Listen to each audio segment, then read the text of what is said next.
The next speaker will not be looking at the problem from the same point of view. The next speaker is actually John Stewart, who's the Senior Vice President and Chief Security and Trust Officer at Cisco.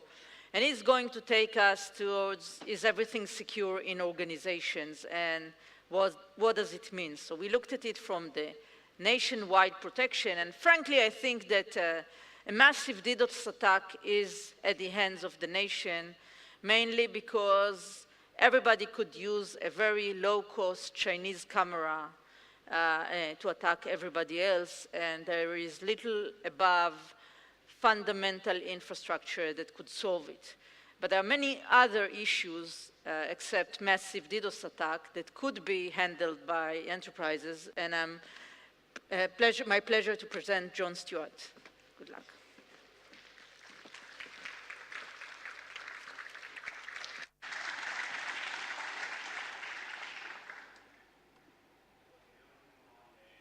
This works. Try that again. John Stewart. That actually tells me how many people are paying attention to me at this stage. I actually have a tendency to look out across an audience when I'm talking and see the number of faces that are glowing in the dark. That's usually a good indication of how much I'm making any difference in your lives for the next 5 to 10 to 15 minutes. And so I'll continue to do that, and don't be surprised whatsoever if I discover that some of you are not paying attention at all. I'm just going to come and sit next to you. And for those of you who've seen me speak, you know I'm not kidding. I actually looked at the question and said, I don't know why we're talking about this on this panel. You know, can we secure everything? The answer is no, so let's move on to the quickest panel we've ever had. I then asked the question, should we secure everything? Now let me ask this question. Since most of you are involved in this industry, if everything is secure, aren't we all out of jobs? Aren't we all unemployed? So there's a pretty good reason I bet you none of you want everything secure, which is it's currently supporting your careers. The other reason I would offer up is, as just a couple of examples where I'm going to get you involved, how many of you have children that are under, say, about 4 years old, that are younger than 4? Raise your hands high, it's okay. How many of you know you have children that are under the age 4? How many of you are married to a person you think acts like they're under the age of 4? Yeah, exactly, right, okay. So there are internet-connected diapers. That's not made up. I'm not entirely sure the best choice of software engineering is to secure internet-connected diapers. And I use that example because that basically means that not everything should be secured. I'll also use the second example, which is there is a tree in Brussels, Belgium, which every single day is tweeting. And it is tweeting what it feels. It's loud, it's cold, it's noisy, it's rainy, it's sunny outside, my leaves are growing, my leaves are falling off.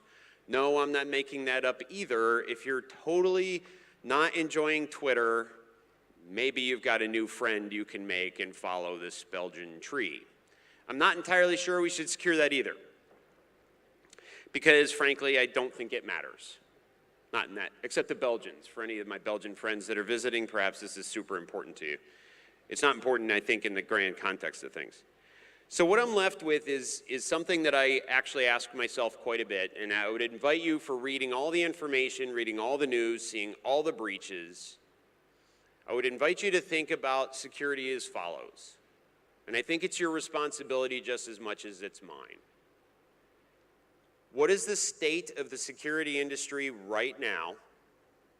What direction is it supposed to go? Who's going to do the work? Now, there's 2 million jobs available in cybersecurity right now. We track them pretty closely. So it suggests to me that the people that are doing the work in this room are one of the ones of the small group of folks that are focusing on security problems, that are trying secure problems, and we're a small group of people and we need more. Number one. Number two, every trend line on this slide would tell you that things are growing faster than we can stop them. And to give you a sense of how a company of my size ends up affecting the world, we block 20 billion threats every single day. And that's just us. We have 7.5 petabytes of data being analyzed every single day by machines, trying to make sure what is good, what is bad, what is stopped, what is protected.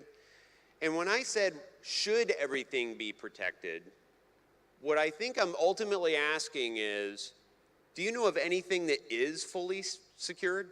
Like anything? Our cars aren't, planes aren't, our lives aren't, our bodies don't. We have resiliency built in. In some cases, we have 2 kidneys for a reason. In some cases, 2 lungs for a reason, 2 eyeballs, 2 hands, 2 legs. So I don't think about this problem as a question of secure everything.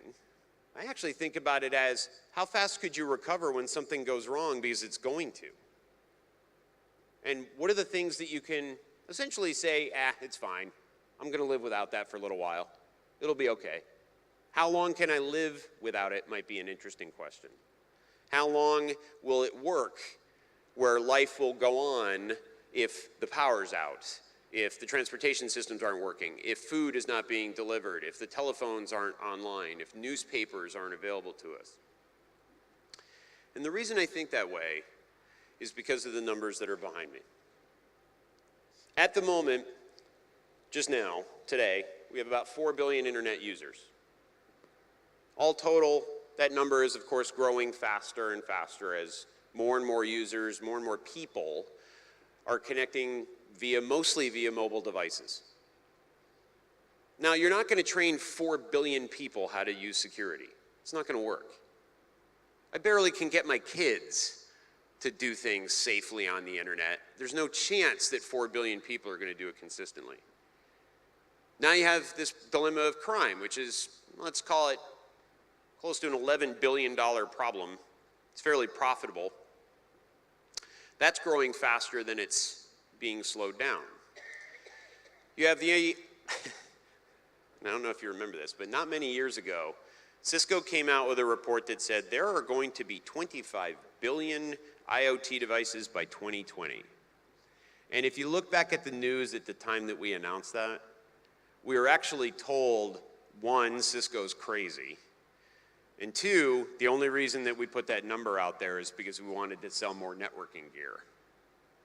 Well, now we're tracking it somewhere north of 200 billion, including apparently internet diapers in a tree in Belgium. And it's because we've actually included censoring systems in everything. A good friend of mine actually has programmable, adjustable, wireless connected, Bluetooth connected light bulbs. Now, I tell you, there's a lot of light bulbs in here. And there's a lot of light bulbs in this building, a lot of light bulbs on this campus. If every single one of them gets upgraded with a chip, then we've just added a whole heck of a lot of more IoT devices, and this is just on campus here. Now imagine that, doing that throughout Tel Aviv, throughout Israel, and then do it throughout the entire world. We've decided to connect things, and we're going to connect them faster than we're going to keep them safe. And last but not least, never to be underestimated, is how easy it is to take advantage of the weaknesses that we put in place. So I think about all of this as resiliency and not trying to secure everything because it's not going to work. Instead, we end up thinking about it in terms of how to protect the world and nudge it generally the correct direction. Which brings me to this. I've listened to a number of speakers today tell you all about the problems, all about the things that aren't working. Elon basically said that you should never join the security field because it's just such a mess. He used a different set of letters, but I'll use MESS. I think he chose slightly different words than I did. I look at this as the responsibility of all of us to actually make things a little better. And in some cases, it's going to take very unusual steps. The two most polluted per capita internet-connected worlds are the United States and China. We have more infected devices per person in those two countries than any other country per capita globally. Funnily enough, every once in a while, number 3 is Chile. Who knew? But in essence, part of that problem is because we've essentially allowed infected devices to continue to participate on the same network that not infected devices do. And we have a huge fight. Well, who could stop that? Well, everybody that provides connectivity, namely service providers, could. They could say, you know what? Your machine's infected, you don't get to play today. Now, for those of you, that same group that has children under 4, how many people have children under 10? Question, when your child is sick, really sick, like coughing, sneezing, that really not great sick, should they go to school? Probably not, because they're going to infect everybody else. You, on the other hand, want them to go to school because otherwise they're going to infect you, which they do anyway. The essence of that point, though, is service providers could stop, in fact, infected devices from staying on an internet-connected world, and we could start removing some of the problems that we allow to continue to exist if we could just essentially let that happen by policy. Now imagine the argument about net neutrality. Now, originally in the United States, I didn't think net neutrality was going to go away. Now net neutrality did. But I don't think net neutrality was designed to let every packet go across the internet. For example, I don't have a clue why any country allows malware that they could stop from propagating across their country's network. I don't know why. It makes no sense to me. If you could stop it, why you would. Every country should increase the criminal penalties. Otherwise, by the way, that crimeware discussion and the ransomware discussion is going to be coming true, which is more money, more crime, more profit. Every country has to increase criminal penalties on this type of hacking. The whole reason we're employed is because either a hacker or a country or a company has essentially come after us. And there's not a big enough penalty to stop them. By the way, for those of you, anybody get in trouble when you were a kid? None of you got in trouble as a kid? Let's get real. All of you did anybody not get in trouble as a kid, or are you that kid that everybody hated because you were that squeaky clean? Okay, the reason you got in trouble is because you believed what you were about to do would not have a big enough consequence, so you did it anyway.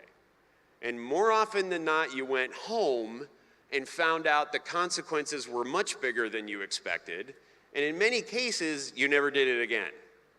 Not the way this world works in the criminal hacking community. They actually believe that they're well emboldened, and you're using AWS, just to give you a sense of this, to run infrastructures in order to actually hack each and every one of us. There is this notion of protecting each other. We protect about 185,000 networks every single day, 1 billion threats per hour, and machines are cooperating very well. People struggle to cooperate, but machines are happy to cooperate and share information to protect each other. That one, I still say, needs to continue. I also believe in my heart of hearts that part of the reason that we're in this mess is because we didn't have enough people with different ways of thinking building what we have. And what I mean by that is 2 or 3 things. If the internet had been designed by a combination of Israelis, Americans, Canadians, Mexicans, Brazilians, Chinese, Russians, Estonians, pick your favorite people, and men and women, and different backgrounds, I think we'd actually have a much different internet than we have now. And it's because we'd actually have thought these things through a little bit differently. And I think we can still do that by continuing to bring more different types of people together to look at problems and solve them. Part of the reason I came to Israel is, frankly, is because the innovation in this country is pretty much unmatched around the world when it comes to security problems. And it strikes me that you'll have answers that no one else will. The next thing that I think we have to start talking about better is we ask questions like, can you secure everything? Because it seems like the right question. I would actually just say, are we measuring ourselves on how well we're doing? to the point of Alon's point, if we actually can't patch computers as they are right now, why are we putting more in? If we can't maintain the existing things that we've got, why add more to it? So we're motivated by all the wrong directions if, in fact, we're trying to keep something more secure than less, because we add more insecurity faster than we close it. And then last, and certainly not least, and I don't have to tell many of you, this is a scenario where innovation is more necessary than ever. 1,800 cybersecurity startups have launched in the last 6 years. 85% of them will not survive. But in the end, we've got to keep trying, because I don't know about you, and I see all walks of life here. I see youth to older than youth. Let me fast forward to that surgery you're probably going to have some point in your life. So, regrettably, you're in the hospital, you're about to be put under, you don't actually see a surgeon anymore because there's no one in the room that's doing that. You look over to the right and you see powered by Cisco, as an example. You look over to the left, you see powered by Microsoft. You look above you see powered by Apple. And you look right and left and you see powered by whatever favorite company you like. Do you jump off the table or do you stay on the table? Technology is life-affecting for each and every one of us, whether or not we're paying attention to it or not. So I think we owe it to every single person outside of this room, since we're the minority in the 7 billion people around the planet, to actually take action, do something about it versus talk about it. And that's my key message on, can we secure everything? No. Should we secure everything? No. But should we make it better than it is?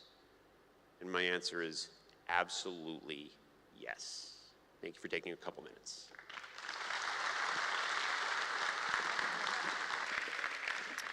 So,